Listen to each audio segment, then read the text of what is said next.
Salve, galera! E aí? Caras, eu não ia nem gravar Brown e Fogo agora, né? Mas como amanhã de manhã eu vou estar abarrotado de algumas coisas que vou precisar fazer, então acho que eu já vou deixar tudo aqui programado, né? Pra já deixar o conteúdo pra vocês. Eu quero falar aqui sobre Bruno Lage, quero falar sobre Caçapa, Tiquinho Soares, né?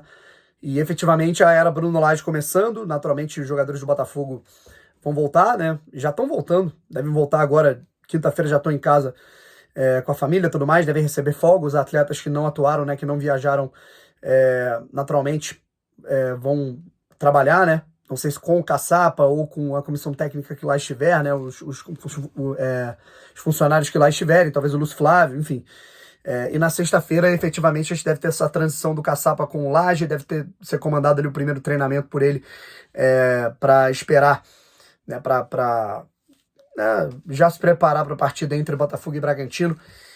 Enfim, inclusive, praticamente 30 mil pessoas já confirmadas no estádio Newton Santos já garantem seu ingresso.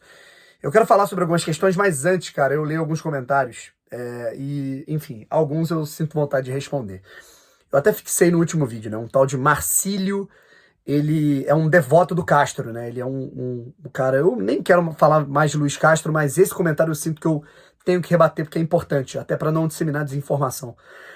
Ele é um apaixonado pelo Luiz Castro, acima do Botafogo, esse Marcílio que comenta todos os vídeos aqui. E ele comentou que eu quebrei a cara com os comentários do John Textor sobre o Castro na coletiva. E assim, Marcílio, com todo o respeito do mundo a você que é um botafoguense, óbvio, né, assim como eu, mas tem que ser muito limitado para não perceber as várias alfinetadas que o John deu no Castro sobre a não utilização de atletas que eram úteis, como Carlos Alberto, o Segovinha em maior escala, ele falando por o próprio Janderson, né, que deu uma assistência e marcou um gol ontem. O Castro disse que o Janderson não estava pronto, sendo que no ano passado ele também disse que o Jefinho não estava pronto e o Jefinho arrebentou. Então, assim, ele falando sobre que o Castro, né, indiretamente exigia reforços, mas ele não via que vários jogadores já eram úteis ali dentro daquele elenco. Então, a maneira como o Castro, óbvio, né, eu acho que todo mundo aceitaria no lugar dele no Al Nassr, mas a maneira como ele conduziu mal toda essa situação. Então foram várias alfinetadas que ele deu, né, várias situações que, tipo assim, se você for o mínimo inteligente, o mínimo, tá? Não precisa ser muito, você consegue pegar. Mas eu acho que você tá cego de amores pelo Mister e já deve ter comprado a sua camisa do Al Nassr para virar torcedor do clube árabe, valeu? Brincadeiras à parte, Marcílio, um abraço para você. E agora, cara, a gente começa aqui falando um pouquinho até sobre essa questão do Carlos Alberto, né? Missão concluída pelo Caçapa, cara. Agora eu quero parabenizar Caçapa e Lúcio Flávio, né? Vocês sabem que eu sou um crítico, assim, né? Eu venho batido muito na tecla no Lúcio Flávio na equipe do Botafogo B, né? Eu não acho que ele é o treinador ideal para esse time, mas eu acho que ele tem que ter uma vaga nessa comissão técnica de lapidação de atletas que vêm das categorias de base, que vêm nessa transição, são atletas de 20, 21 anos, que precisam dessa adaptação. E, cara, o Lúcio Flávio já se mostrou talentoso para isso, sabe? Foi o Kaique, agora o Breno, o Janderson, Carlos Alberto, sabe? O próprio Carlos Alberto, que estava escanteado pelo Castro, né? O Luiz Castro odiava o Carlos Alberto. 3 jogos, 3 gols, sendo que em 2 partidas ele teve 10 minutos e só ontem, né, ele foi titular absoluto e marcou o primeiro gol do Botafogo. Marcaria o primeiro de pênalti, né, no pênalti que ele sofreu. Mas, enfim, a situação é basicamente essa, né? O Botafogo, ele conclui muito bem a sua missão, cara. Muito bem. O Botafogo vence o Vasco por 2-0, vence o Grêmio por 2-0 e vence o Patronato por 2-0. 3 jogos, 6 gols marcados, nenhum sofrido, 100% de aproveitamento, 3 vitórias. E a fortificação de um elenco, sabe? Eu acho que isso é o mais importante. O Botafogo passa um recado, claro, que ele vai ter que melhorar em algumas rotas, né, em relação ao time, né, ao andamento da equipe, mas ele passa uma mensagem: cara, temos mais elenco daquilo que nós pensávamos, né? O Kaique, que acabou indo embora, mas tem o Breno, o Janderson, o Carlos Alberto, agora o Diego Hernandes entrando. Então, assim, achei sensacional, cara, esse período de transição, assim, bola muito dentro do John Textor, essa transição com o Caçapa, de 2 semanas, para que até o técnico interino seja planejado, para que não fique uma coisa solta, sabe?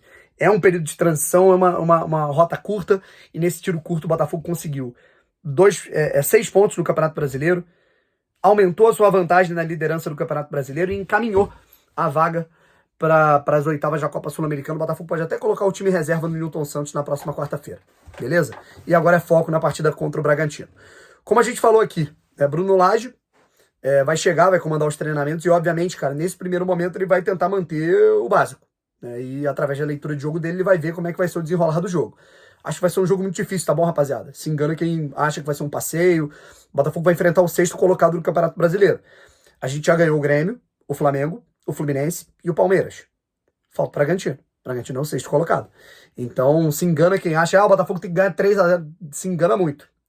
Ou tá iludido, ou não tá assistindo os jogos do Bragantino, que foi o melhor ataque da Copa Sul-Americana. É o melhor ataque até agora da Copa Sul-Americana. Marcou nos últimos, acho que nos últimos 5 jogos os caras têm 15 gols, assim, é uma coisa surreal.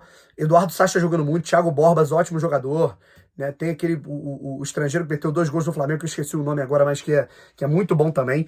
Então, são situações que a gente vai ter que ficar atento, e em breve a gente estuda mais sobre o Bragantino. Mas vai ser uma partida muito difícil, e ganhar esse jogo seria fundamental, né? Até porque vai ter Fla-Flu, ou seja, um dos dois, né? Naturalmente, ou os dois vai acabar perdendo um ponto, e o Palmeiras tem um jogo difícil contra o Internacional no Beira-Rio. Então é aproveitar, quem sabe, para manter o distanciamento para essas equipes, ou até mesmo aumentar a vantagem.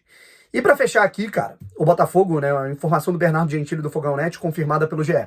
O Botafogo recusou uma proposta de 7 milhões de dólares para vender Tiquinho Soares pro futebol... Nossa, misturei. Tiquinho Soares pro futebol árabe, rapaziada. Basicamente isso.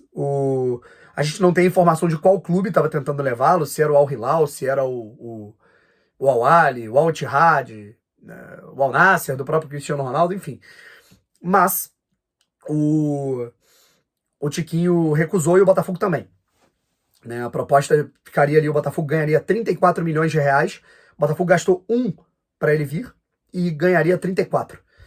Mas, nesse momento, como disse o Mazuco, como disse o Textor, né, e como o próprio Tiquinho parece que pensa, a manutenção do grupo é muito especial.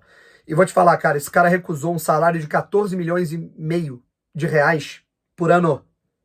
Por ano, esse cara ia ganhar 14 milhões e meio de reais. Valorizem o Tiquinho, cara. Esse cara tá querendo virar ídolo do Botafogo. É claro que ele ganha muito bem, é claro que ele tá numa ótima condição, tem a visibilidade, a possibilidade até de seleção brasileira, tá jogando muita bola, não tem por que mudar. Mas, cara, é muita grana. E se esse cara tá aqui porque esse cara é feliz aqui, esse cara gosta pra cacete do Botafogo. Valorizem Tiquinho Soares, né?